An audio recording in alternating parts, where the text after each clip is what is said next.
Good day guys sa inyong lahat at welcome back to my channel.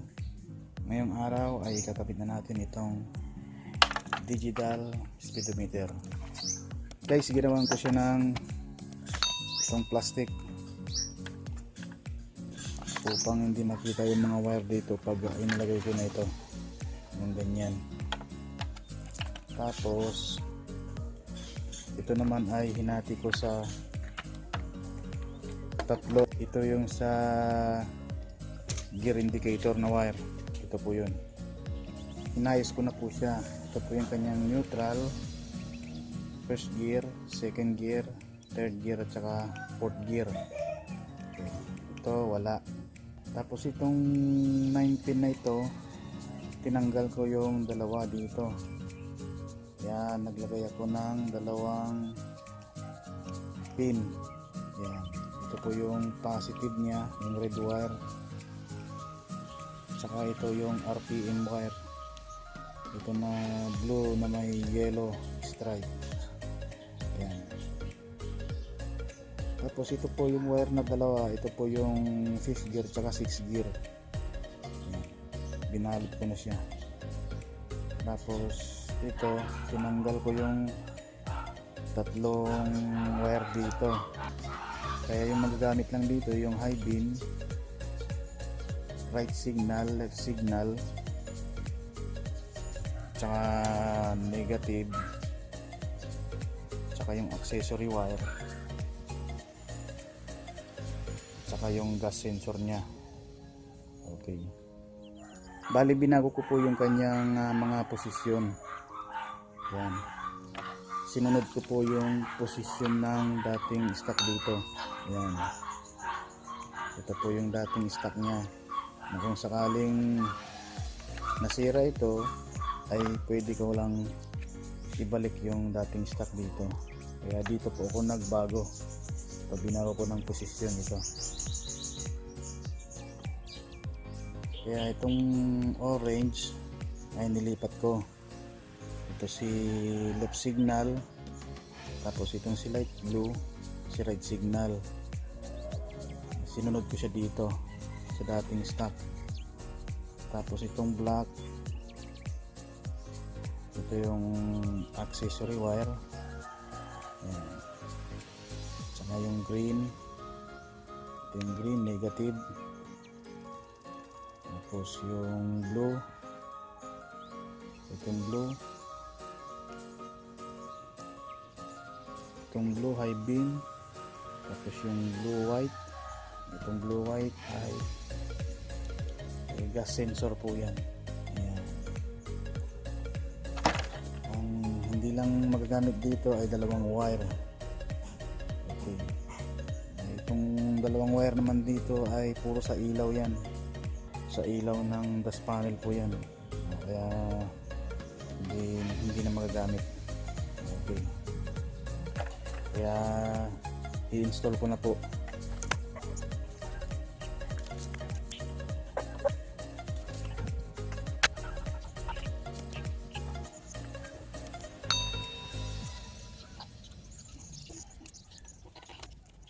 Guys, hindi ko muna siya lalagyan ng bracket dito.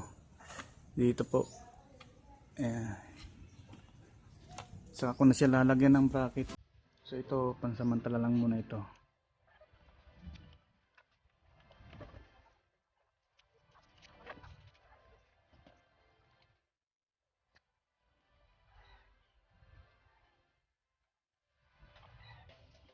Guys, ang kanyang speed sensor ay dito ko nilagay.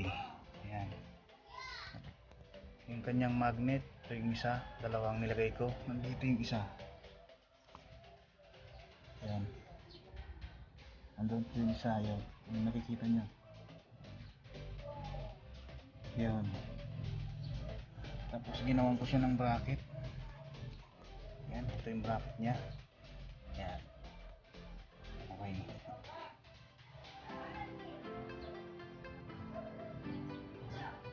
Tapos dito ko siya nilagay. Nilagyan ko na siya ng cable tie. Pupunta dito, paakyat. Yan. Tapos ito siya guys, oh, yun. Ito yung kanyang socket ng speed sensor. Yan. Okay guys, check natin ang kanyang speed o takbo ng gulong.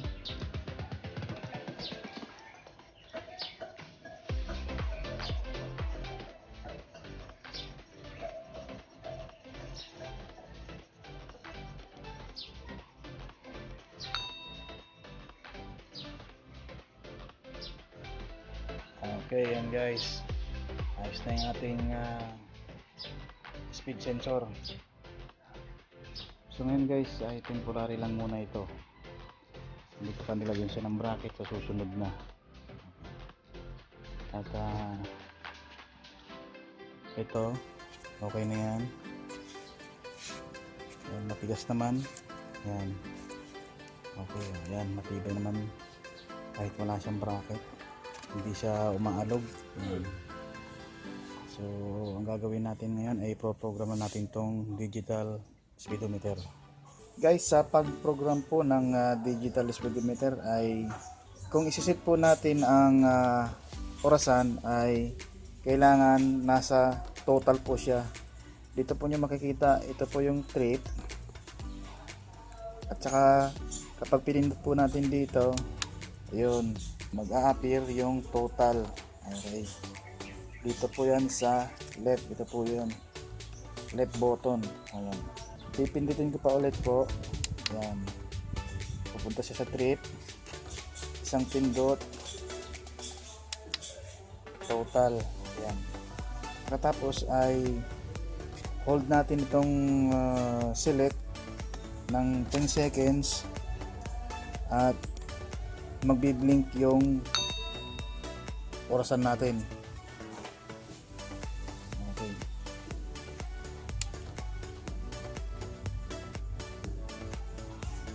Yan, mag-blink na po siya. Set natin yan dito po.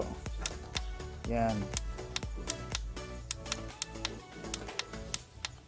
Dito po sa kabilang button. Yan. Okay. Time check po tayo ay 12:22. Ayan, 12:22. Tapos yung minutes naman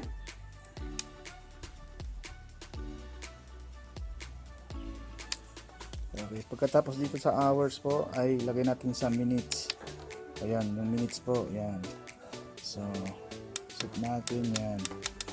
Dito rin lang po sa niya, pindot sa right.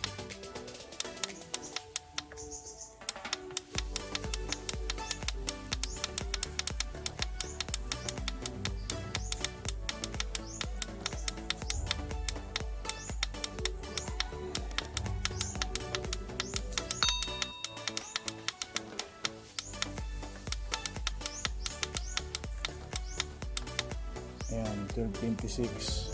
Okay. Tapos antayin lang po natin na huminto yan sa pagbi-blink.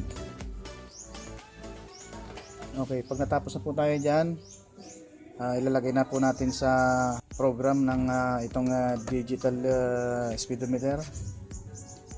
Pindutin natin po dito sa left, ilagay natin sa trip. Yan, nasa trip na po siya at pindutin natin yung left ng matagal.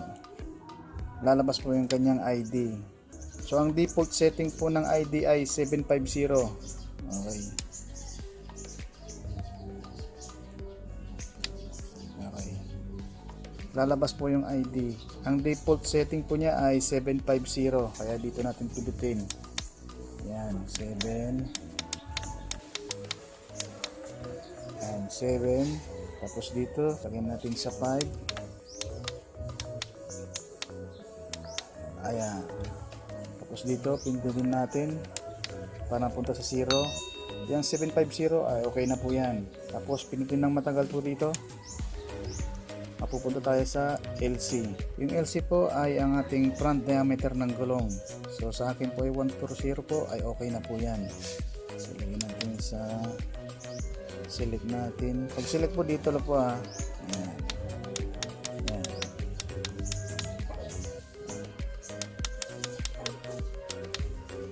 Okay na po yan. Itin natin ng isa, lalabas yung pulse. Yung pulse po, yan po yung bilang ng pulser or pick up coil. Ayan, hanggang 10 po siya. Sa akin po ay isa lang po ang pick up ko. Ayan. Tapos pindutin natin yung isa dito sa factor. Yung factor po ay bilang po ng cylinder yan. Kaya tayo ay mayroong isang cylinder lang po. Yan po ay hanggang dalawa lamang po na cylinder. Okay. So okay na ako dyan. One factor. Tapos isang pindot pa. Dito po yung fuel. Dito po yan, fuel. Okay. Since wala naman po tayong sensor ng fuel dito sa tangke, kaya lay ko na lang sa 2 or 3. Pwede na yung 3 or 2. Pwede na siguro yung 2. Ito na lang. Yan. Okay na yan. At katapos yan, babalik sa LC. Okay. So, kapag yan po ay pinabayaan nyo na, babalik na po sa dati niya. Yan. So, ibig sabihin nakaprogram na po yan. Yan. So, ganun lang po kadali ang mag-program. Yan guys, sana ay may natutunan kayo sa araw na ito. At huwag nyo kalilimutan mag-subscribe sa aking channel. At click na rin yung bell button icon upang lagi kayong updated sa aking video tutorials. See you next video guys. Goodbye.